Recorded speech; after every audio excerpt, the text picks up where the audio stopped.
सतपुड़ा परिवार आपका हार्दिक स्वागत करता है। आप लोग यहाँ आए हैं और ये अच्छी अपॉर्चुनिटी है हमारे लिए भी और आपके लिए भी कि आप लोग यहाँ पर विज़िट के तौर पे यहाँ पर पहुँचे हैं। आप देख रहे होंगे बालाघाट ज़िले की सबसे बड़ी ITI जो है सतपुड़ा ITI माझापुर है और यहाँ से एटलीस्ट बहुत से स्टूडेंट जो है पढ़ के यहाँ से निकलते हैं बाहर और बहुत अच्छी अच्छी जगह भी जाते हैं। तो आप 9th क्लास और 10th क्लास के स्टूडेंट हैं? यदि व्यापक रूप से मैं बात करूं, अभी स्किल गवर्नमेंट के द्वारा जो स्किल डेवलपमेंट का काम किया जा रहा है, तो यहाँ पर यदि मैं बात करूं तो सबसे ज़्यादा आपको यही चीज़ देखने मिलेगी कि वर्तमान जो समय है वो मशीनों का समय है। मतलब मशीनों का युग है वर्तमान समय, है कि नहीं? आप टेक्नोलॉजी को यूज़ कर रहे हैं, वर्तमान समय यही चल रहा है। तो मैं यही बोलना चाहूँगा कि आप यहाँ पर जैसे पधारे हैं तो आपको यहाँ बहुत सारी चीज़ें जो है स्किल्ड के तौर पर सीखने मिलेगी। लाइक मशीन के बारे में बहुत सारी मशीन्स ऐसी हैं जो आपके घरों में भी यूज़ की जाती हैं, उनके बारे में आपको विस्तृत रूप से कुछ पता नहीं है। तो मैं एक बार फिर से सभी स्टूडेंट के लिए आप स्वयं अपने लिए ताली बजा सकते हैं। आपका स्वयं स्वागत करना चाहते हैं हम। सतपुड़ा परिवार फिर से आपका स्वागत करता है और जितने भी स्टाफ हैं आपको विस्तृत रूप से बहुत सारे मशीनों का नॉलेज भी देंगे। तो मैं स्टार्ट करूंगा सबसे पहले आपकी जर्नी के बारे में। तो आप यहाँ पर देखेंगे तो मैं सर का अभिनंदन करना चाहूँगा। सर यहाँ पर बच्चों को लेकर आए हैं तो सर के लिए भी जोरदार तालियां हो जाए। स्टूडेंट्स, अभी आपका जो करियर है वो एक ट्रैक पे स्टार्ट किया हुआ है। मतलब आप अभी अपनी जो जर्नी है स्टार्ट कर रहे हैं। जैसे सर ने भी अपनी जर्नी स्टार्ट किया होगा और आज उस मुकाम पर सर पहुंचे हैं। तो आपके जो मतलब स्टूडेंट के जो आइडल होते हैं वो टीचर ही होते हैं, राइट सर? टीचर ही होते हैं। स्टूडेंट के जो आइडल होते हैं वो टीचर ही होते हैं। तो हम सबसे ज़्यादा जो है अपने पेरेंट्स के बाद महत्व देते हैं टीचर को, राइट है? एम आई राइट? यहाँ पर हम बात करें आपकी स्टडी के बारे में तो आपने 9th और 10th में कुछ ऐसे साइंस के बारे में पढ़े होंगे और साइंस के कुछ पहलुओं को समझे भी होंगे। तो जैसे आप 10th में हो, 10th के बाद आप 10th कंप्लीट करोगे और उसके बाद फिर 11th में जाएंगे तो आपको सब्जेक्ट चूज़ करना होगा कि आपका किस फील्ड में रुझान है। क्या आपका रुझान मैथ्स में है, क्या आपका रुझान साइंस में है? तो उस हिसाब से आप अपना फील्ड जो है वो चुनेंगे, है कि नहीं? अब ये बात ये आती है कि आप टेक्निकल को कैसे समझते हैं या मशीनों के युग में आप अपने आप को कहाँ प्राथमिकता देते हैं, किस चीज़ को आप अपने डेली लाइफ में या आने वाले फ्यूचर में उसे आप अडॉप्ट करना चाहते हैं। तो इसके लिए आपको अभी से अपनी स्किल्ड को बढ़ाना होगा। अब जैसे मैं बात करूं तो आप जैसे आप अभी 10th में हैं, 10th के बाद आप 11th में जाएंगे और आपको किसी एक स्ट्रीम में अपनी स्टडी स्टार्ट करना होगा। तो आप 10th में बहुत सारे साइंस के ऐसे प्रोजेक्ट हैं, आपने बनाया भी होगा। हो सकता है किसी स्टूडेंट ने साइंस के कुछ प्रोजेक्ट बनाया होगा, कुछ स्टूडेंट ने साइंस के विषय में बहुत अच्छा नॉलेज भी प्राप्त किया होगा। हो सकता है आपने बहुत सारे साइंस जो साइंटिस्ट हैं उनके द्वारा जो खोज किए गए हैं उनके बारे में भी आपने बुकों में पढ़ा होगा। तो मैं आपको ये बताना चाहूँगा कि ITI का क्या स्कोप है। मेन यदि हम पॉइंट की बात करें तो ITI का स्कोप क्या है। आने वाले फ्यूचर में ITI जो है वो बहुत बड़ा व्यापक रूप ले लेगा, विकराल रूप जिसको बोलना चाहिए। लोग IIT जो है उससे ज़्यादा ITI को प्रेफरेंस दे रहे हैं क्योंकि हमें मेन पावर की ज़रूरत है और विदाउट मेन पावर आप किसी भी मशीन को किसी भी फील्ड में किसी भी चीज़ को ऑपरेट नहीं कर सकते। मतलब आपको मेन पावर लगेगा ही लगेगा। यदि आपको किसी मशीन को चलाना है तो पहले आपको खुद स्किल्ड होना पड़ेगा। मतलब कि आपके अंदर मशीन ऑपरेट करने की क्षमता होनी चाहिए, उसका आपको नॉलेज होना चाहिए। यदि आपके जीवन में जिन मशीनों का यूज़ होने वाला है, जैसे कि आपके घर में अभी कूलर, फ्रिज, पंखा, टीवी आप डेली लाइफ में यूज़ करते हैं, सेल फोन यूज़ करते हैं, सेल फोन का चार्जर भी यूज़ करते होंगे आप। तो जो चार्जर है वो भी एक इलेक्ट्रॉनिक्स डिवाइस है। तो ये इलेक्ट्रॉनिक डिवाइसों को और इलेक्ट्रिकल डिवाइसों को अभी 2 प्लेटफॉर्म में चेंज कर दिया गया है। यदि मैं इलेक्ट्रिकल डिवाइस की बात करूं तो इलेक्ट्रिकल जो डिवाइस है या इलेक्ट्रिकल मशीन्स है ये हाई वोल्टेज में ज़्यादा काम करती है और इलेक्ट्रॉनिक्स जो डिवाइस हैं वो लो वोल्टेज में ज़्यादा काम करती है। तो इन दोनों पहलुओं को यदि हम समझें तो ITI में ऐसे बहुत सारे कोर्सेस हैं जिनको आप आगे चल के यदि आप ज्वाइन करते हैं आईटीआई तो आप समझ सकते हैं। जैसे कि यहाँ पर सतपुड़ा आईटीआई मांझापुर बालाहाट में यहाँ पर आईटीआई का कोर्स कराया जाता है। 1 वर्षीय पाठ्यक्रम भी है यहाँ पर और 2 वर्षीय पाठ्यक्रम भी है। तो 1 वर्षीय पाठ्यक्रम में यदि अब आप देखें तो diesel mechanic, motor mechanic, COPA, ये ऐसे जो ट्रेड होते हैं, इन ट्रेड को 1 साल का कोर्स कहा जाता है, 1 वर्षीय पाठ्यक्रम कहा जाता है। जैसे आप 9 से 10th में जाते होंगे तो 1 साल का कोर्स आपका होता है, वैसे ही 1 साल का ये भी कोर्स होता है। अब उसके बाद यदि 2 वर्षीय यदि ट्रेड की बात करें तो इलेक्ट्रिशियन, फिटर, ये जो ट्रेड हैं ये 2 वर्ष मतलब कि 2 साल में कंप्लीट होने वाले ट्रेड हैं। तो 2 वर्षीय जो ट्रेड हैं, ठीक है, हाँ हाँ, यस सर। तो मैं आपको यही बताना चाहूँगा कि 1 वर्षीय पाठ्यक्रम और 2 वर्षीय पाठ्यक्रम में हम यदि दोनों में मिलाते हैं तो 2 वर्षीय पाठ्यक्रम में इलेक्ट्रिशियन ट्रेड और फीटर ट्रेड आता है। तो इलेक्ट्रिशियन ट्रेड में जितने भी आपके घर में डोमेस्टिक अप्लायंस मतलब कि घरों में यूज़ होने वाली जो मशीन्स हैं, जैसे कि सीलिंग फैन हो गया, टेबल फैन हो गया, मशीन्स हो गई आपके घर में, मोटर, कूलर, फैन होंगे, सब यूज़ करते हैं आप। मिक्सर ग्राइंडर यूज़ करते हैं आप, बैटरीज यूज़ करते हैं।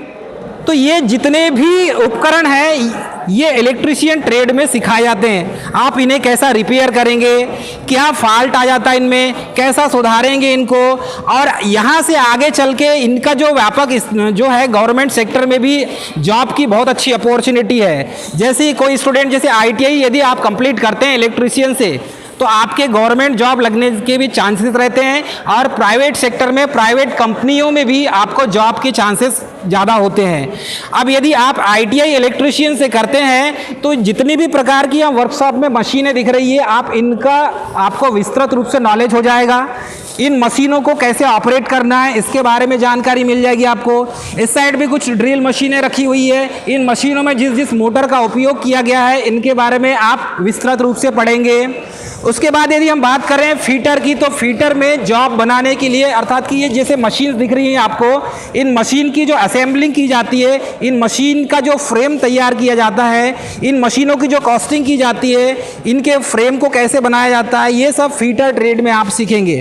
वो अलाइन ट्रेड है फीटर ट्रेड, और इसमें टोटल जितने भी मशीन्स हैं सभी मशीनों को उनके फ्रेम में यदि आप इस तरह से समझ सकते हैं, जैसे कोई मशीन है और मशीन की बॉडी को कास्टिंग करना है, उसका फ्रेम बनाना है, किसी जॉब को आप बनाना है, जैसे ये सीलिंग फैन हो गया, यदि इसके रोटर पार्ट को यदि आपको बनाना है तो ये जो है ये सिर्फ आप फीटर ट्रेड में ही संभव होता है। मतलब इसमें लेथ मशीन पर वर्क किया जाता है।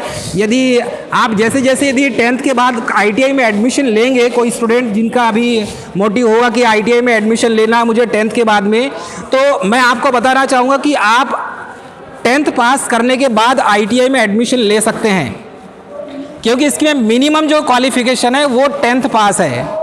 10th पास के बाद आप आईटीआई में एडमिशन ले सकते हैं। तो आईटीआई में जो एडमिशन लेंगे तो अलग अलग प्रकार के ट्रेड हैं, इलेक्ट्रिशियन, फीटर, टर्नर, वेल्डर, ठीक है, कोपा, ये बहुत सारे ट्रेड हैं। लेकिन हमारे सतपुड़ा आईटीआई मांझापुर में सिर्फ 3 ही ट्रेड है यहाँ पर। एक तो है इलेक्ट्रिशियन, दूसरा फीटर और तीसरा है डीजल मैकेनिक। तो डीजल मैकेनिक का जो ट्रेड है स्टूडेंट, ये 1 वर्षीय है, मतलब कि 1 साल का पाठ्यक्रम होता है। और इसमें गाड़ियों में जितने भी इंजन्स हैं, 2 स्ट्रोक इंजन, 4 स्ट्रोक इंजन, इनके बारे में सिखाया जाता है। डीजल इंजन हो गया, पेट्रोल इंजन हो गया, जैसे कार में जो इंजन लगा होता है उनकी रिपेयरिंग, उनका मेंटेनेंस, आप उनमें कुछ फॉल्ट आ जाए तो आप कैसे सुधारेंगे, इंजन के अंदर क्या क्या होता है, ये सारे नॉलेज आपको डीजल मैकेनिक ट्रेड में मिलेंगे। ठीक है, पेट्रोल इंजन, जो आपके पास बाइक है, बाइक बहुत से स्टूडेंट चलाते हैं, लेकिन अभी आप लोगों की उम्र नहीं है बाइक चलाने की, ठीक है, आप जब 18 साल के हो जाएंगे तभी बाइक ड्राइव करना है आपको। तो बाइक में जो 2 स्ट्रोक, 4 स्ट्रोक इंजन लगे हुए हैं, इनकी रिपेयरिंग, इनका मेंटेनेंस, ठीक है, इनके इंजन के अंदर क्या क्या होता है, ये सारा नॉलेज आपको प्रॉपर डीजल मैकेनिक ट्रेड में दिया जाता है। तो ये 1 वर्षीय कोर्स है, और 1 वर्षीय कोर्स का ये भी गवर्नमेंट सेक्टर में इसकी बहुत बड़ी अपॉर्चुनिटी है। मतलब आप गवर्नमेंट सेक्टर में आपको जॉब के पूरे चांसेस मिलते हैं। जैसे कोल माइंस हो गया, भरवेली माइंस हो गया, यहाँ पर वैकेंसीज निकलती है, diesel mechanic, motor mechanic, electrician, fitter, Turner, अलग अलग ट्रेड की वैकेंसीज आती है। तो यहाँ पर बहुत से स्टूडेंट भरवेली के हैं जिनके पेरेंट्स हो सकता है जॉब में भी होंगे भरवेली माइंस में। हैं किसी के पेरेंट्स? हाथ खड़ा करिए। हाँ, तो फिर आपको तो मशीनों के बारे में आपके पेरेंट्स भी बहुत अच्छे से बता सकते हैं आपको, क्योंकि यदि आप भरवेली माइंस जाएंगे तो वहाँ पर टोटल मशीनों का ही काम होता है, मशीनों के द्वारा ही अंदर से मैग्नीज निकाली जाती है। तो मैं आपको यही बताना चाहूँगा कि इलेक्ट्रीशियन जो ट्रेड है गवर्नमेंट सेक्टर में इसकी बहुत अच्छी अपॉर्चुनिटी है। गवर्नमेंट सेक्टर में आप एमपीबी के बारे में जानते हैं, जो बिजली विभाग के नाम से जाना जाता है। यहाँ पर लाइन अटेंडेंट, टेस्टिंग असिस्टेंट की वैकेंसी आती है, लाइन परिचालक जिसे आप लाइनमैन कहते हैं उसकी भी वैकेंसी आती है। बड़े बड़े सब स्टेशन आपने देखा होगा जहाँ पर बड़े बड़े ट्रांसफार्मर लगे होते हैं, बड़े बड़े इक्विपमेंट लगे होते हैं वहाँ पर। तो बड़े बड़े जो यार्ड है वहाँ पर भी टेस्टिंग असिस्टेंट की पोस्ट आती है, जिसमें मशीनों को ऑपरेट करने के लिए, ट्रांसफार्मर के मेंटेनेंस करने के लिए, उनकी देखरेख के लिए अलग अलग टेक्नीशियन की भर्ती होती है। तो ये जो फील्ड हो जाता है ये इलेक्ट्रिकल फील्ड से रिलेटेड हो जाता है, और इलेक्ट्रिकल फील्ड से रिलेटेड जितने भी मशीनें आपको मिलेगी वो इलेक्ट्रीशियन ट्रेड में आपको पढ़ने मिलेगी। फिटर ट्रेड में भी गवर्नमेंट जॉब आते हैं और हमारे यहाँ कैंपस प्लेसमेंट का भी आयोजन किया जाता है। यदि किसी स्टूडेंट का गवर्नमेंट में सिलेक्शन नहीं होता तो हम कैंपस प्लेसमेंट भी करते हैं, और कैंपस प्लेसमेंट के माध्यम से भी आप बड़ी बड़ी जो कंपनी है, जैसे कि अभी कल ही वाल्वो कंपनी और आयसर कंपनी का यहाँ पर प्लेसमेंट आया था और अच्छे पैकेज में यहाँ से स्टूडेंट को यहाँ से उठाकर ले गया है, और उनके लिए जॉब की जो अपॉर्चुनिटी वो परमानेंट हो सकते हैं, परमानेंट जॉब की अपॉर्चुनिटी है उस कंपनी में, क्योंकि ये मल्टीनेशनल कंपनी है। और आप यहाँ से जो ITI किए हुए स्टूडेंट है वो सीधे डायरेक्ट प्लेसमेंट हम यहीं करवाते हैं, ओपन कैंपस प्लेसमेंट। अपने ITI के जो स्टूडेंट है वो भी डायरेक्ट ज्वाइन कर सकते हैं। तो यहाँ पर ये दोनों अपॉर्चुनिटी है कि गवर्नमेंट सेक्टर में भी आपको चांसेस मिलते हैं और प्राइवेट सेक्टर में भी मिलते हैं। अब मैं बात करूंगा स्टूडेंट, तो आपने 10th के स्टूडेंट हैं आप लोग सभी, 9th के भी होंगे, आपने ओम का नियम पढ़े होंगे। इलेक्ट्रीशियन ट्रेड में ये जितने भी नियम हैं साइंटिस्ट के द्वारा जो भी नियम इनोवेट किए गए हैं, जो नियम जो लॉ जो बने हैं, इनके बारे में आप प्रैक्टिकल तौर पर, आप तो अभी तक बुक में थ्योरेटिकल पढ़े होंगे, ओम का नियम आपने थ्योरेटिकल पढ़ा है, लेकिन आपको प्रैक्टिकली तौर पर हम करके बताएंगे। यहाँ पर प्रैक्टिकली तौर पर आपको ओम का जो नियम है वो प्रैक्टिकली आपको करके बताएंगे कि ओम का जो नियम है V is proportional to I होता है तो कैसे होता है, V is equal to I into R होता है तो ये कैसे होता है, ये कैसे पॉसिबल है। तो ये इसे आप प्रैक्टिकली तौर पर हम आपको वर्क बेंच में, यहाँ पर अभी इंस्ट्रूमेंट दिख रहे होंगे, आपको दिख रहे हैं यहाँ पे, इन इंस्ट्रूमेंट के द्वारा यहाँ पर जो है परफॉर्म करके आपको दिखाएंगे। और आपके माइंड में जो डाउट्स हैं, जो भी रिलेटेड ओम के नियम से, किरचॉफ के नियम से, आपने किरचॉफ का नियम भी पढ़े होंगे, पढ़े हैं, ओम का नियम पढ़े हैं, इससे रिलेटेड आपको जो भी क्वेश्चन करना है तो ये सारे क्वेश्चन आप यहाँ पर जो हम आपको बताएंगे उनके आंसर्स भी, और ये प्रैक्टिकल परफॉर्म करके भी दिखाएंगे। एक और टॉपिक की मैं बात करूँगा, आप अपने घरों में बहुत सारे उपकरण जो है बिजली से चलने वाले उनका उपयोग करते हैं। आप सभी के घरों में बिजली है और आप अपने घरों में सभी प्रकार के जो बिजली से चलने वाले यंत्रों का उपयोग करते हैं, तो आप बहुत सारी सावधानियों का पालन भी करते हैं। आपके पेरेंट्स बताते होंगे कि इन मशीनों को इस टाइप से नहीं यूज़ करना है, जैसे कि यदि आप किसी के घर में हो सकता है फ्रिज, यहाँ पर फ्रिज, कूलर, टीवी, पंखा, ठीक है, सीलिंग फैन, टेबल फैन और आपके मिक्सर ग्राइंडर, बैटरीज, ये जितने भी घरों में उपयोग होने वाले जो उपकरण हैं इनके बारे में सारी जानकारी दी जाती है, और ये जो जानकारी आपको इलेक्ट्रीशियन ट्रेड में मिलेगी। यदि कोई स्टूडेंट इलेक्ट्रीशियन ट्रेड में ज्वाइन करना चाहता है, यानी बिजली से संबंधित उसके अंदर जिज्ञासा है, पहले से ही रुचि है उसके अंदर, तो इलेक्ट्रीशियन ट्रेड ज्वाइन करके एडमिशन लेके आप बिजलियों के बारे में, बिजलियों से चलने वाली मशीनों के बारे में आप जान सकते हैं। अब आपको मैं बताना चाहूँगा आपके घरों में बिजली कैसे आती है। आपके घरों में बिजली कैसे आती है? तो बिजली एक पावर प्लांट होगा जहाँ से बिजली पैदा होती है, तो बड़े बड़े अल्टरनेटर होते हैं, वहाँ से बिजली पैदा होती है। उसके बाद बड़े बड़े टावर्स के थ्रू, ट्रांसमिशन लाइन के थ्रू सीधे आपके घर के पास में बड़े बड़े सिटियों में सब स्टेशन होते हैं, जहाँ पर बड़े बड़े टावर्स होते हैं, आपने देखा होगा, और बड़े बड़े जो केबल उसमें बिछाए जाते हैं, आपने देखा होगा।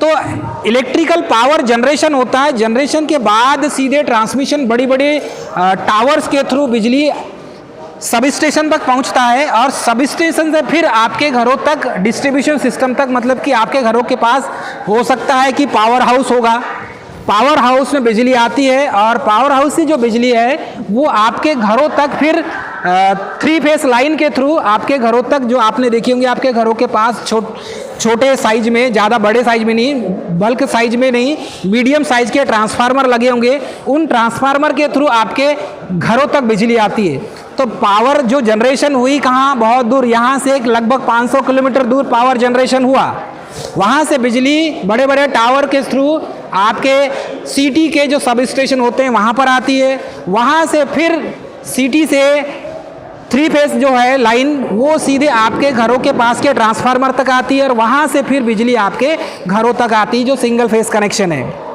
तो आपने देखे होंगे आटा चक्की कभी गए हैं तो गेहूँ पिसाने जाते हैं आप, वहाँ पर भी देखे होंगे आपने बड़ी सी मोटर लगी होती है, और बड़ी सी मोटर को चलाने के लिए 3 फेस की आवश्यकता होती है। तो ये जो मशीनें दिख रही है या मोटर आपको दिख रही होंगी, बड़ी बड़ी मोटरें, इन्हीं मोटरों का वहाँ पर उपयोग किया जाता है, और उन्हीं मोटरों को 3 फेस सप्लाई से कनेक्ट करके चलाया जाता है। तो इन मशीनों का नॉलेज आपको इस वर्कशॉप में प्रॉपर आपको मिलेगा। आप यहाँ पर आज आए हैं तो आपको बहुत सारी चीज़ सीखने मिलेगी, बहुत सारे जो विद्युत से चलने वाले, बिजली से चलने वाले जो उपकरण हैं, इनके बारे में आपको नॉलेज मिलेगा। तो मैं उम्मीद करता हूँ आपके अंदर जिज्ञासा होगी और आप आज सीख के जाएंगे।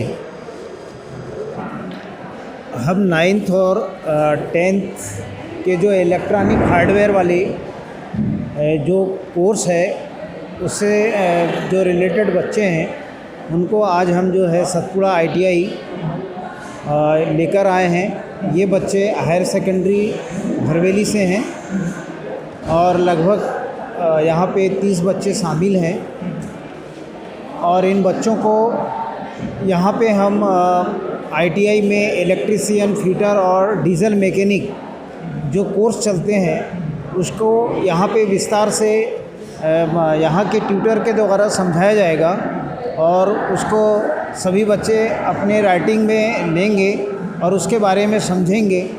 और ये सब ITI में जो सिस्टम है यहाँ पे होता क्या है, कैसी पढ़ाई होती है और इसका फ्यूचर में क्या स्कोप है, इसकी पूरी जानकारी हमारे बच्चों को होगी। और ITI के मैं चेयरमैन को धन्यवाद देता हूँ कि वो हमारे बच्चों को यहाँ पे आने के लिए अनुमति दी, और यहाँ पे उन्होंने हमें जो है विस्तार से हमें समझाने का प्रयास किया, इसके लिए मैं धन्यवाद। डियर स्टूडेंट, आपने ट्रांसफार्मर के बारे में थोड़ा बहुत आपको नॉलेज होगा। आपने ट्रांसफार्मर का नाम सुना है? सुना है आपने? इस साइड आ जाओ, आप यहाँ आ जाओ या उस साइड आ जाओ। आपने ट्रांसफार्मर का नाम सुना है? सीधे खड़े रहिए बेटा थोड़ा सा, क्योंकि ये ट्रांसफार्मर AC पे काम करता है और यहाँ ये लाइन चालू हुई है ना।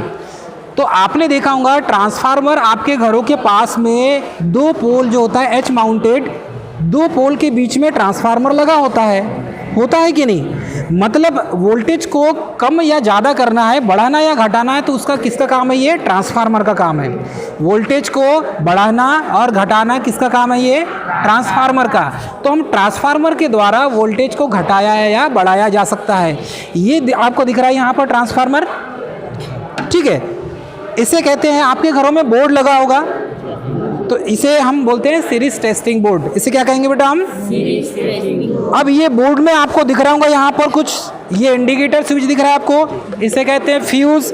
ये स्विचेस लगे हुई हैं, तो ये स्विचेस बेटा अलग अलग प्रकार के होते हैं, ठीक है। और ये इसे कहते हैं हम यहाँ पर, ये है सॉकेट। ये जो सॉकेट दिख रहा है ये 5 पिन सॉकेट है, दिख रहा है आपको? 1 2 3 4 5 पिन है ना इसमें।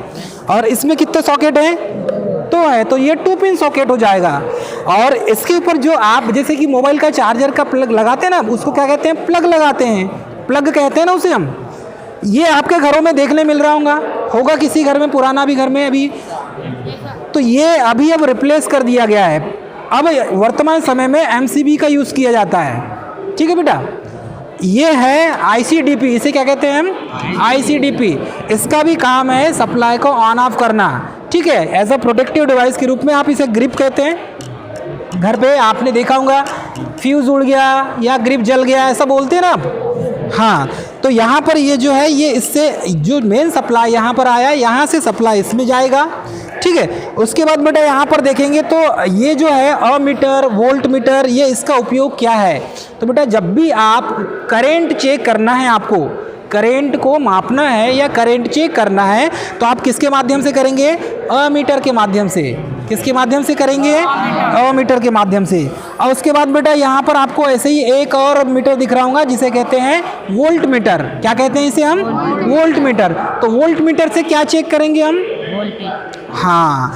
तो बेटा ये जो अमीटर है, अमीटर दिख रहा है आपको यहाँ पे, ये किसका मापन करता है, करेंट का मापन करता है। किसका मापन करता है, करेंट का। और वोल्ट मीटर किसका मापन करता है, वोल्टेज का। किसका मापन करता है, वोल्टेज का। ठीक है, इतना आपको समझ में आ रहा है। अब देखिए ये क्या है, आपको दिख रहा होगा, तो ये बड़ा अलग सा दिख रहा होगा आपको। यहाँ पर इंग्लिश से लिखा हुआ है सिंगल फेस ट्रांसफार्मर। क्या लिखा हुआ है, सिंगल फेस ट्रांसफार्मर। ठीक है, कितने केवी का है, 1 kVA का है बेटा। कितने केवी का है ये, 1 kV का है। अब ये जो ट्रांसफार्मर है, ये ट्रांसफार्मर का यहाँ पर मेन क्या काम है, हम तो यही देखेंगे ना कि ये ट्रांसफार्मर का काम क्या है। तो आपको पता होगा, आपके घरों के पास में ट्रांसफार्मर लगा होगा, आपने देखे होंगे गांव के आसपास या घरों के पास में, किसी के घर के पास में ट्रांसफार्मर लगा होगा। है, किसी ने देखा है ट्रांसफार्मर?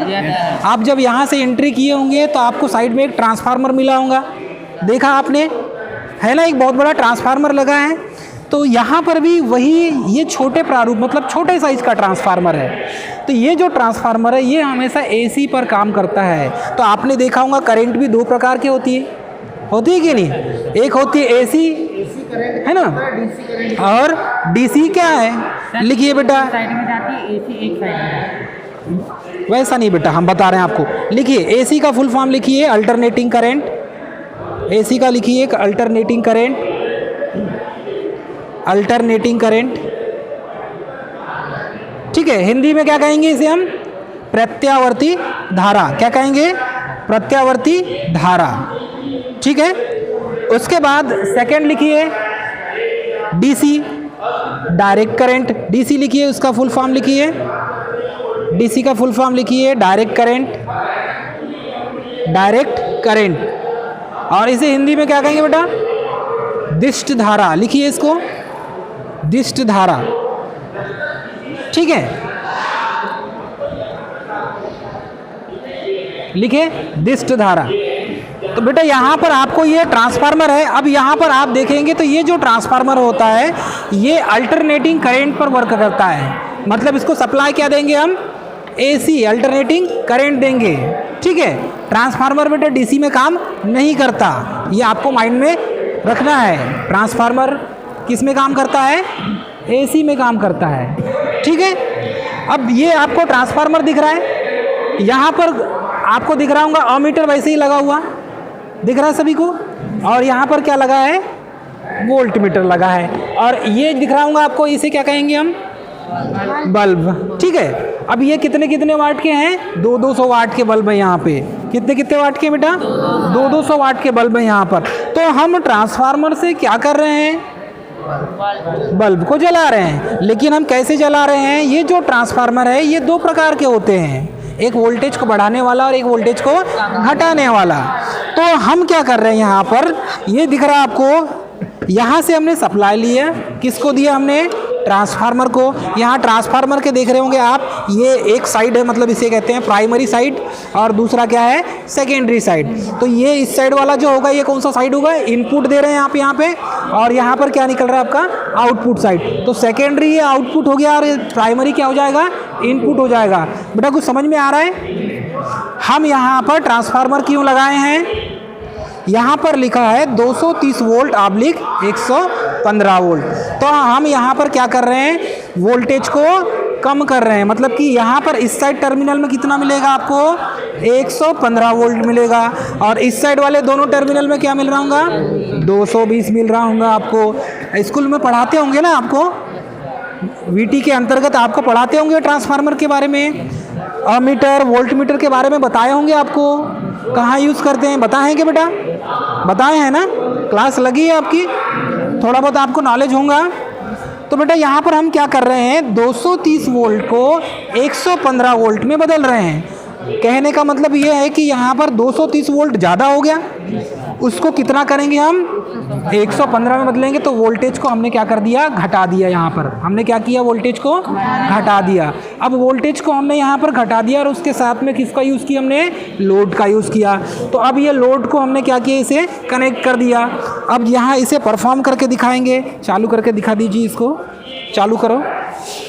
देखिए यहाँ पर कुछ आपको दिख रहा होगा, अच्छे से देख लो आप, इसका कनेक्शन किस टाइप से करते हैं। सबसे पहले सप्लाई किस में आएगा, ICDP में आएगा, उसके बाद अमीटर में जाएगा। तो अमीटर को हमेशा कैसे जोड़ते हैं बेटा, श्रेणी में जोड़ते हैं। कैसा जोड़ते हैं बेटा, श्रेणी में जोड़ते हैं। श्रेणी समझते हैं आप, सीरीज श्रेणी में। अभी जैसे खड़े हैं आप, तो कैसे खड़े हैं, श्रेणी में खड़े हैं आप, समझ में आ रहा है आप सभी को।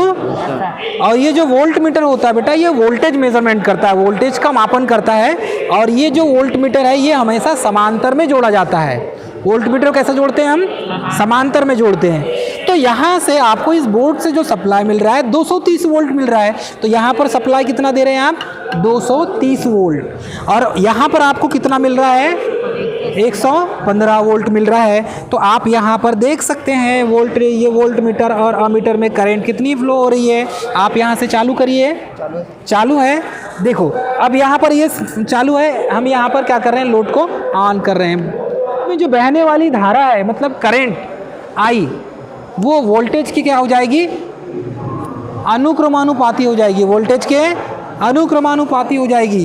कहने का मतलब ये है, यदि V बढ़ेगा तो I भी बढ़ेगी, V बढ़ेगा तो I भी बढ़ेगी। तो यहाँ पर हमने यही सप्लाई दिया।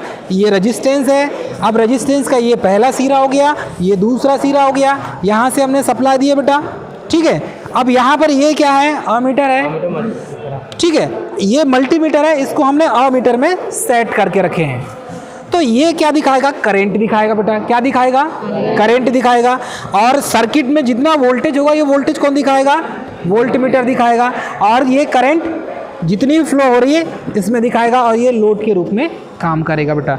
तो आप इसे बताइए कैसे किया आपने, देखो देखते जाइए। जैसे कि अपन वोल्टेज बढ़ा रहे हैं, करंट मार। हाँ तो बेटा उसको ओपन रखो ना। आप कहाँ हाथ पकड़ोगे, यहाँ हाथ पकड़ोगे, ठीक है। हाँ जैसे कि हम प्रतिरोध अभी कम है, हाँ टच यहाँ से ऐसा करना है ऊपर। प्रतिरोध अभी सबसे बढ़ा है हमने, तो वोल्टेज अभी कम हुआ है। हाँ अगर प्रतिरोध धीरे धीरे कम कर रहे हैं, हाँ, लैंप भी अपना ज़्यादा ग्लो करेंगे, ज़्यादा उससे लैंप का प्रकाश भी लिखते बढ़ेगा। जाओ बेटा, लिखते जाओ।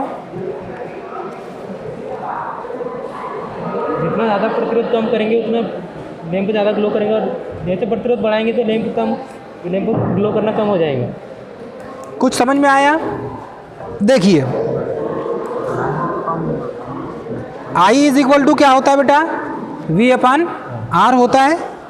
तो जैसे ही हम प्रतिरोध का मान कम करते हैं तो करंट का मान बढ़ जाता है। इस नियम के अनुसार प्रतिरोध का मान क्या कर रहे हैं, हम कम कर रहे हैं बेटा। देखो प्रतिरोध का मान कम करो, लैंप जो है तेज जलने पर क्या करेगा, तेज जलने लगेगा। तो जैसे जैसे प्रतिरोध का मान कम करेंगे तो करंट का मान बढ़ जाएगा, और जब करंट का मान बढ़ेगा बेटा तो ये लैंप जलने लगेगा। करंट का मान यहाँ पर अमीटर आप लगाएंगे तो उसमें आपको नोट कर सकते हैं उसकी रीडिंग आप, ठीक है। इस तरीके से ये ओम के नियम को आप परिभाषित कर सकते हैं। तो यही कहा गया है, यदि किसी चालक के सिरों पर लगाया गया विभवांतर उस चालक में बहने वाली धारा I के अनुक्रमानुपाती होती है तथा प्रतिरोध के व्युत्क्रमानुपाती होती है। प्रतिरोध के जो प्रतिरोध है, रेजिस्टेंस है, इसके क्या हो रहा है, यहाँ पर ये व्युत्क्रमानुपाती हो रहा है। मतलब कि प्रतिरोध का मान आप घटाएंगे तो करंट का मान बेटा बढ़ेगा, यदि प्रतिरोध का मान आप बढ़ाएंगे तो करंट का मान कम हो जाएगा। जब करंट का मान कम होगा तो ये लैंप बेटा कम जलेगा, कम जलेगा कि नहीं। हाँ तो आप इसे इस तरीके से परिभाषित कर सकते हैं, ठीक। एक मशीन ले रहे हैं। मशीन किसी टरबाइन को घूमेगा तो अल्टरनेटर घूमेगा, और अल्टरनेटर घूमेगा तो ये हमको यहाँ विद्युत वाहक बल बनेगा। विद्युत वाहक बल मतलब वोल्टेज बताना चाहिए, ठीक है बेटा, यहाँ बताना चाहिए यदि नियम कहता है तो, ठीक है। देखो मैं इसके सारे इसको घुमा रहा हूँ, ठीक है, ये घुमा रहा हूँ, इसके सारे इसको घुमा रहा हूँ, लेकिन अब इसको चालू करने के लिए हम अलग से यहाँ एक डीसी मशीन को उपयोग करते हैं, ठीक है।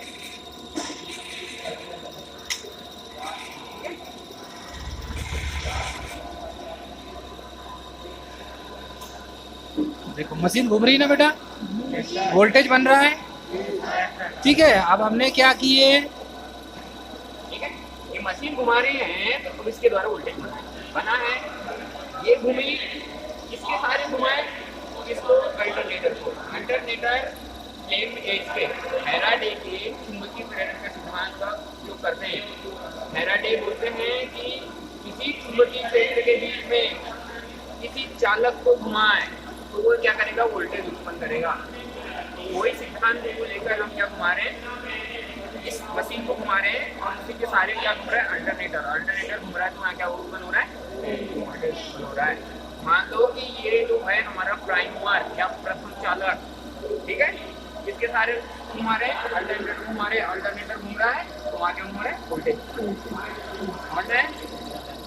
किसके सारे घुमा रहे हैं अपन, जितने गति से घुमाएंगे उतना ज़्यादा क्या होगा, अपना वोल्टेज उत्पन्न घुमाएंगे, बढ़ रहा है वोल्टेज, गति बढ़ रही है तो वोल्टेज भी क्या होगा, ठीक है, जितने टेक्निकल है तुम्हारे, ठीक है।